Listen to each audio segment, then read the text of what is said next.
Je vais vous parler de modernisation d'applications. Pourquoi et comment moderniser une application professionnelle. Alors, je suis Anthony Zanetti, je suis cofondateur et directeur technique chez Axiocode à Metz. Alors, quand on parle de moderniser une application professionnelle, généralement on a une situation où vous avez développé une application par une équipe, soit en interne ou par un prestataire, et où vous êtes face à une situation problématique. Alors on peut par exemple citer, les utilisateurs se plaignent pour différentes raisons. Les fonctionnalités ne correspondent plus aux besoins initiaux et où certaines sont défaillantes ou d'autres manquantes. Quelquefois c'est aussi l'ergonomie qui n'est plus adaptée. On peut aussi retrouver cette situation, la maintenance est laborieuse ou coûteuse. C'est souvent les technologies utilisées, applications qui peuvent être par exemple plus maintenues, ou alors on n'a plus de compétences et les développeurs deviennent rares sur ces technologies. Et puis on peut avoir aussi l'expérience client qui devient dépassée, ça ne correspond plus en fait à ce qu'attendent les clients de l'entreprise. Voilà. Quelquefois c'est l'ensemble des problèmes qui peuvent arriver, parce que souvent c'est un peu des choses qui arrivent au crescendo. Donc c'est là qu'on va se dire peut-être qu'il va falloir qu'on réfléchisse à moderniser l'application. Alors pourquoi moderniser? On peut vouloir se débarrasser de la dette technique, on peut aussi vouloir améliorer donc l'expérience client, assurer aussi la sécurité du système utilisé par l'application, parce que quelquefois en fait c'est des problèmes de sécurité aussi sur les applications obsolètes, des failles de sécurité par rapport à des composants logiciels, ou voilà, une mauvaise gestion des données. On veut pouvoir aussi peut-être améliorer l'agilité d'une entreprise, pouvoir répondre plus rapidement lorsqu'on a un besoin exprimé par soit des utilisateurs en interne ou des clients. On peut aussi vouloir réduire les coûts. Je parlais surtout de coûts de maintenance, par exemple, qui, pour certaines applications, peuvent être très très importants, beaucoup plus que en fait, le développement initial. Et voilà, améliorer la productivité par l'entreprise, parce que justement l'application vieillissante fait perdre en productivité, on veut retrouver de la productivité. Alors maintenant, on sait pourquoi on peut avoir besoin de tout moderniser, mais on peut se poser la question aussi quand il faut le faire. Mais à partir du moment où on veut retrouver, gagner en valeur ajoutée, quelquefois on veut la retrouver parce qu'on en avait au début et puis on a perdu en route. Donc là, on veut regagner en valeur ajoutée dans l'entreprise. Donc soit par exemple en ajoutant de nouvelles fonctionnalités, sécuriser son système, remplacer des composants obsolètes, améliorer les performances de l'application web ou mobile et optimiser les processus métiers. Donc tout ça va contribuer à augmenter la valeur ajoutée de son application. Alors comment moderniser? Toujours, c'est ce qu'on préconise, toujours une étape préparatoire d'audit. Ça va prendre une photo de l'état actuel de votre application et on va essayer de regarder et d'estimer. Alors je vais revenir après sur des slides suivants, sur le détail, sur l'audit. Estimer sa complétude fonctionnelle, je vais en reparler après. Estimer sa valeur, c'est important aussi de se dire, voilà, j'ai une application qui est défaillante, je dois la moderniser, mais en fait, quelle est sa valeur en fait dans l'entreprise? Est-ce que c'est une valeur qui est importante ou c'est quelque chose d'annexe? On va aussi essayer d'estimer le degré d'obsolescence en combinant en fait plusieurs critères, à la fois des critères techniques, des critères liés aux technologies notamment. Voilà. Et l'idée, c'est d'avoir au bout une feuille de route avec des préconisations claires et donc sur la méthode à privilégier de modernisation.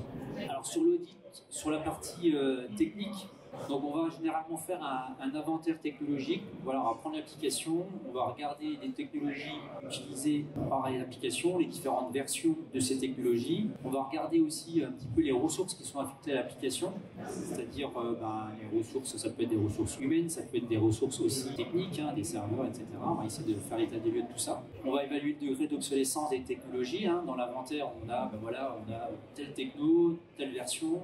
Eh bien, on va essayer de voir par rapport à l'éditeur par exemple qui fournit ces technologies, est-ce qu'il y a des versions plus récentes, et surtout la différence en fait entre la version qu'on a et la version qui est maintenue et à jour, et voir vraiment si ce gap est important ou pas. Et plus bien sûr c'est important, et plus vous êtes obsolète. On va faire aussi l'analyse forcément du code source de l'application elle-même, et on va pouvoir calculer un score de dette technique. On peut aussi lister des failles de sécurité en faisant un audit du code source. On va pas oublier aussi la base de données, l'application professionnelle, souvent, même quasiment tout le temps, il y a une base de données derrière. On va faire aussi son analyse, on va bien vérifier en fait qu'elle est bien conçue et que dans la modernisation, on va soit la prendre en compte aussi comme élément à moderniser, ou alors elle sera suffisante, ou il faudra peut-être la remplacer. Et puis on va regarder aussi par rapport à la partie technique, la couverture de test, toute la doc technique qui existe autour de l'application, le processus aussi de développement qui est utilisé par l'équipe en interne, est-ce que toutes les bonnes pratiques sont respectées, et de la même manière pour les déploiements, est-ce qu'on est sur quelque chose avec aussi des bonnes pratiques, ou alors il faut aussi moderniser cette partie-là. On a la partie audit fonctionnel, je parlais de complétude fonctionnelle tout à l'heure. Donc en fait le principe c'est qu'on va analyser donc la complétude par rapport aux besoins métiers. Donc l'idée c'est de recenser les fonctionnalités clés de l'application et puis essayer de les noter. Déjà l'importance de la fonctionnalité dans l'application, sa complexité. Est-ce que on a bien des spécifications claires et précises et à jour de chacune des fonctionnalités? Est-ce qu'on a bien des tests fonctionnels associés aux fonctionnalités clés de l'application, et est-ce que finalement elle est conforme fonctionnellement, c'est-à-dire est-ce qu'elle est toujours d'actualité, est-ce qu'il y a des mises à jour qui sont nécessaires, ou est-ce que finalement elle n'est pas inutile. Quelquefois on se retrouve avec des applications qui sont obsolètes parce que même les fonctionnalités ne sont plus utilisées ou ne sont pas utiles, et donc l'idée, en modernisant, en fait on va enlever certaines fonctionnalités pour finalement, en quelque sorte, quand même moderniser l'application, soit soulager aussi l'application parce qu'on va enlever des choses inutiles, voilà, ou qui perturbent en fait les utilisateurs. Souvent, quand on a des applications aussi avec des fonctionnalités qui sont sur des éléments réglementaires, avec des calculs par exemple de taux, des choses comme ça, qui ne sont pas à jour, ben, on a une application qui est bien obsolète parce qu'on n'a pas mis à jour en fait la fonctionnalité, on n'a pas suivi la réglementation. Ça, c'est des cas qui arrivent aussi assez souvent. Donc tout ça, en fait, l'idée, hein, c'est de garantir toujours la pérennité de l'application au niveau fonctionnel, qu'elle soit toujours à jour.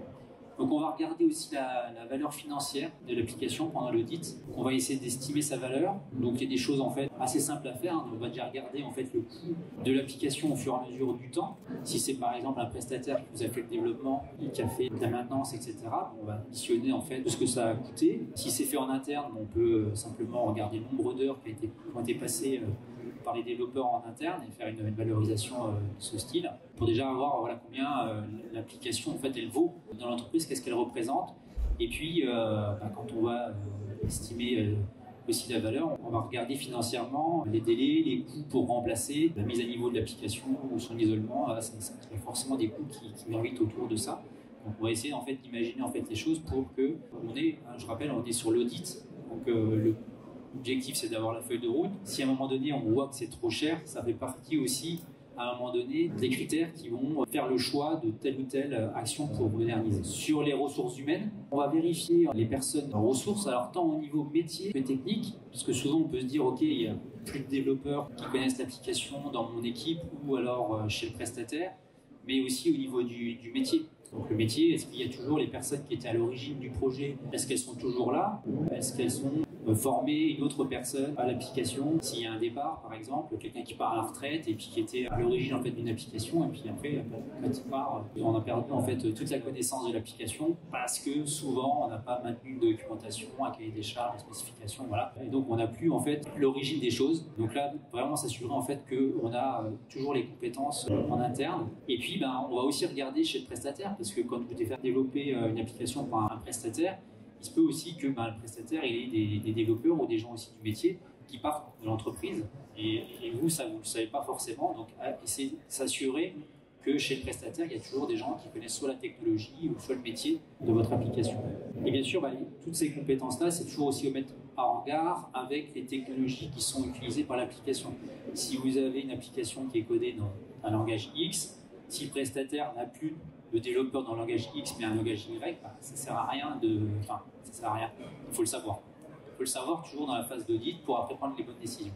Alors, comment moderniser? Donc, la première méthode, c'est ce qu'on appelle le Big Bang. C'est forcément la solution la plus radicale. On va réécrire en fait la totalité de l'application pour en créer une nouvelle. Mais quand on dit réécrire l'application, c'est-à-dire on va refaire toutes les phases de conception, on va respécifier l'application et puis on va repartir en fait sur un nouveau développement. Alors, en termes de bénéfices, oui, on va pouvoir à ce moment-là bénéficier des dernières technologies. On va coder avec les dernières technologies existantes, les bonnes pratiques. Voilà, on a toujours plein de bonnes intentions quand on repart de zéro. Mais bien souvent, voilà, les inconvénients. Si au passage on intègre mal les utilisateurs de la version précédente, l'application précédente. Souvent, c'était mieux avant. C'est souvent ce qu'on entend. Oui, mais là, on a changé l'application, mais c'était mieux avant parce que ça faisait ça, ça, ça. Parce que voilà, certaines personnes n'avaient pas forcément conscience que c'était obsolète et préféraient ce qui était avant. Et donc, n'utilisent pas en fait la nouvelle application. Souvent, forcément, on a un budget qui est dépassé.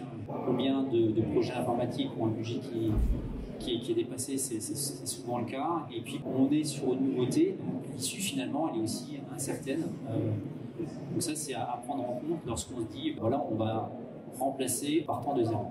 Alors après on a une méthode pas à pas. Donc ça c'est ce qu'on recommande nous, c'est qu'on va finalement à partir de la feuille de route qu'on va avoir avec l'audit, on va essayer de découper en fait les besoins d'évolution. On va dire ok il y a un problème technique, on va régler ce problème-là en premier. Il y a un problème de sécurité, on va essayer de boucher quelques failles de sécurité. Et puis après, on va regarder au niveau des fonctionnalités. On sait que ce bloc fonctionnel, par exemple, est à remplacer ou à moderniser. On va partir là-dessus. Et puis, on va avoir un plan d'action un petit peu pour y aller de pas à pas. L'idée derrière, c'est aussi que l'utilisateur ne soit pas perdu en chemin. C'est-à-dire qu'on peut faire en sorte que on modernise une application avec une nouvelle à côté et puis on va transférer au fur et à mesure les fonctionnalités tout en maintenant on va dire une ergonomie un peu semblable, faire en sorte en fait qu'on ne voit pas en fait derrière qu'on est en train de changer complètement en fait l'application pour pas perdre des utilisateurs. On va s'appuyer peut-être sur une base de données existante, etc. On va pas essayer de faire de big bang justement. On va essayer d'aller progressivement. Ça peut prendre un peu plus de temps forcément, mais au moins on maîtrise un petit peu le chemin. Donc voilà, donc on restera dans l'amélioration continue du système, on va prioriser les choses. Il y a d'autres méthodes aussi qui peuvent être utilisées, c'est ce qu'on appelle des progiciels. Souvent, voilà, par exemple, un ERP, ça veut dire quelque chose, on va se dire, ok, on avait une application qui a été développée il y a 10-15 ans et elle faisait tout du sol au plafond dans l'entreprise, elle gérait la gestion commerciale, elle gérait ça, mais tout était fait sur mesure, etc. Et c'est plus au bout du jour et c'est plus par exemple les bonnes pratiques. Donc on va se dire ok, on va par exemple débrancher la partie, par exemple comptabilité ou gestion commerciale, on va débrancher en fait ces fonctionnalités-là. On va prendre un logiciel du marché pour remplacer les fonctionnalités. On va faire en sorte, si c'est possible, de faire communiquer quand même les applications entre elles. Ça, c'est ça qui est certainement le plus dur. On ne peut pas recréer en fait des silos de données à la fois dans le logiciel et puis à la fois dans l'ancien, toujours pour que l'utilisateur ne soit pas perdu et n'ait pas manipulé en fait plusieurs applications différentes. Voilà, donc ça peut être aussi une solution, mais là il faut faire attention effectivement aux interconnexions. Voilà. Au niveau des avantages, comme c'est des logiciels, d'éditeurs, etc., vous n'avez pas vous occuper du développement et de la maintenance, c'est l'éditeur qui va s'en occuper. Et après, il faut s'adapter. Les évolutions peuvent être des fois laissées à désirer. L'évolution à la fois du logiciel, qui peut lui-même devenir obsolète, il peut avoir aussi des coûts qui sont liés à des licences. Donc voilà, il faut bien juger aussi la pertinence d'intégrer un logiciel. Mais souvent, ça s'intègre au moment où on a vraiment développé en fait des choses qui existent déjà dans des solutions du marché. Et on est en train de réinventer, ou on a réinventé des choses qui avaient déjà des solutions sur le marché. Et donc c'est plus facile en fait de ces fonctionnalités-là de les remplacer par un logiciel. Mais quand on est sur mesure sur des besoins très spécifiques où il n'y a pas d'équivalent sur le marché, bon, là on est plutôt sur la méthode précédente. Donc en conclusion, voilà, ce qu'on veut éviter c'est des coûts de maintenance exponentiels sur des applications obsolètes, des risques d'arrêt d'activité. Bien souvent, des applications peuvent être utilisées en production, gérer une activité de l'entreprise, et pour autant, elles sont obsolètes en fait. Et donc, on a peur de les toucher, on a peur de les moderniser, mais il y a des problèmes.